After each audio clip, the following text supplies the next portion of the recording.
morning, guys. It's Midlife Wanderings. It's Monday, the first week of December. Well, today I am going to talk about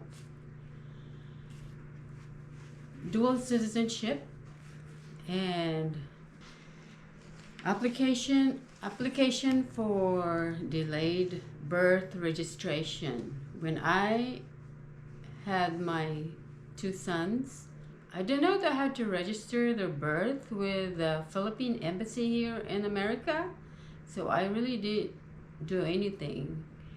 I thought all I need is, register them in the state and the county where he's born, and that's it. But I guess you could do that until your son express his desire to apply for a dual citizenship. And so when I looked into it, one of the requirements was of course the birth certificate and the registration for the report of birth, and I didn't have that.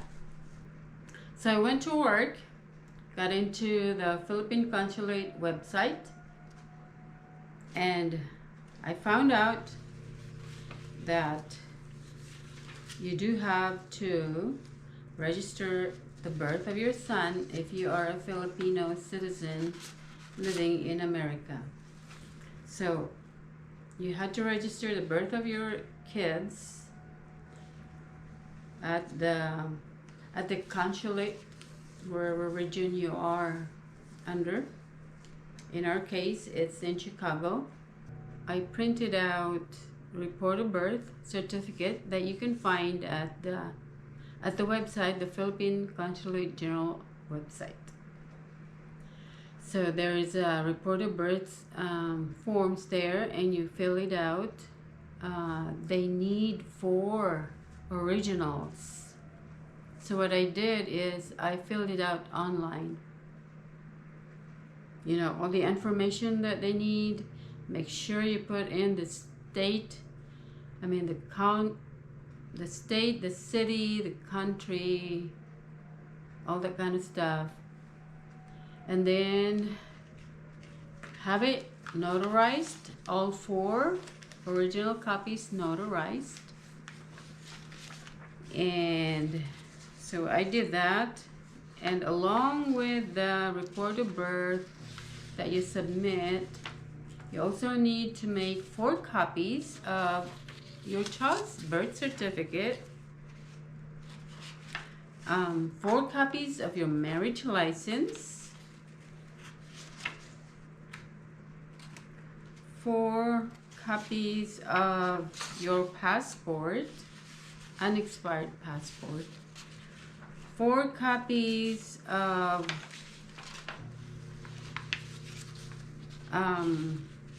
your birth certificate. In my case, after I gave birth to my oldest son, I became a naturalized U.S. citizen. So instead of my birth certificate from the Philippines, I submitted 4 copies of the certificate of naturalization and 4 copies of my husband's passport. And then 4 copies of the affidavit for delayed registration, which you can also find at the consulate website. And this one you also have to have it notarized. Those are the things that they are asking, and the original copy of your child's certificate of live birth. So you have to send that along with the 4 copies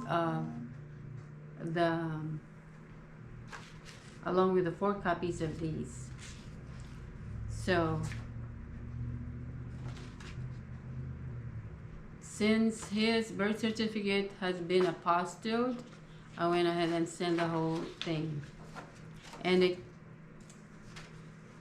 then you send along with it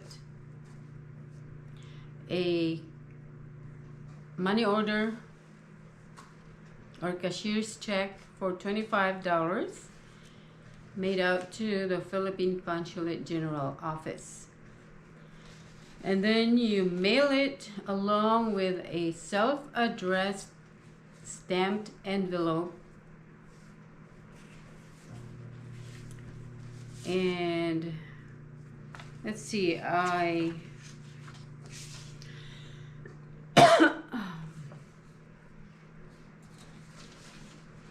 I did all that in November.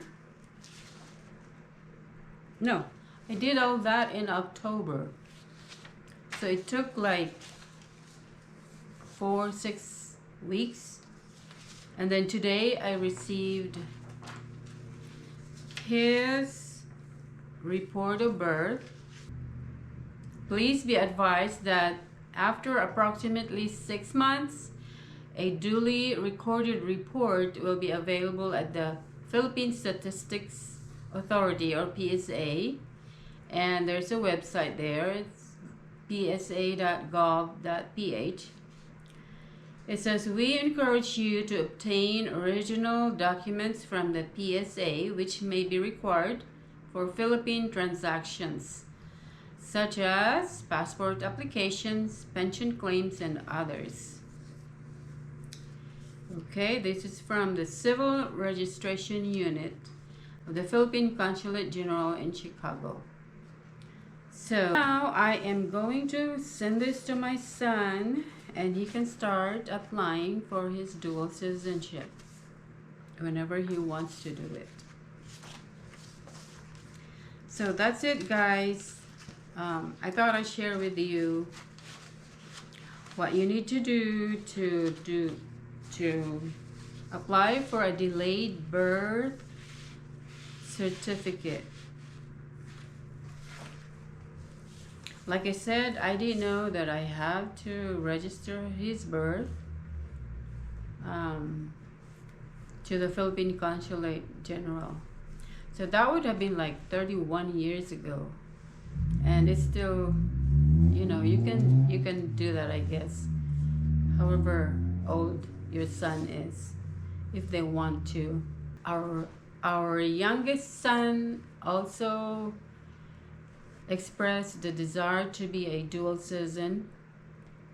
I did not include, see, I have a lot of I didn't know then.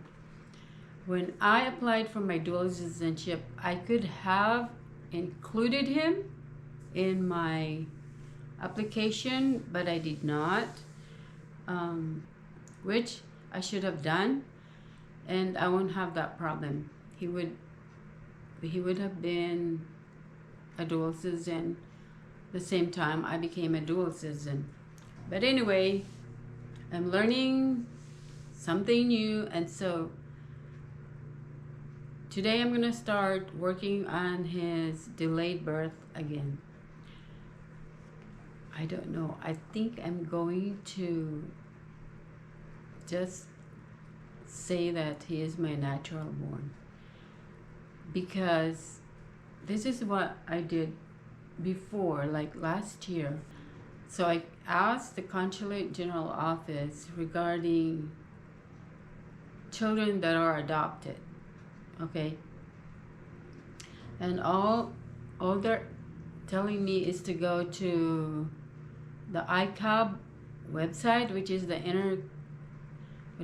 Inter-Country Adoption Board.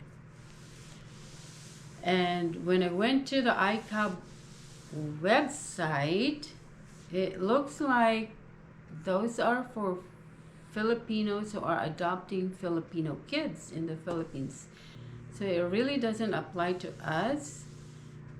So I think what I'm going to do is I won't mention that this is an adopted child. You know, treat it as a natural, my natural child. Treat it as like my biological child. We'll see what happens. But anyway, we're getting closer. I think Michael has what, 13 working days before retirement. Once he quit his job, we will work earnestly on getting this house ready for the market. But I'm actually kind of worried because the housing market isn't at the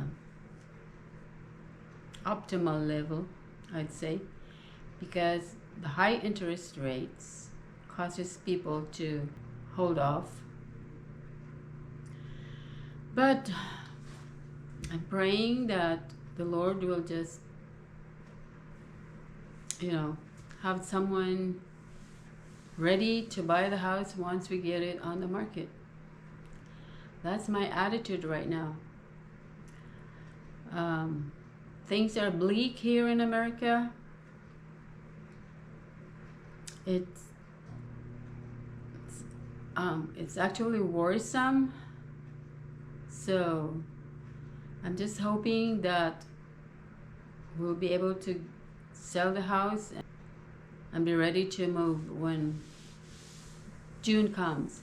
So I am looking at airfares, and right now it's between one way ticket is between 1,800, 2,400. It used to be that we can fly round trip for 1,200. But go figure, guys. Things are going crazy, and yeah, can't wait to get out of here. Anyway, thank you guys for watching. This is Midlife Wanderings. I will see you on my next vlog. Bye.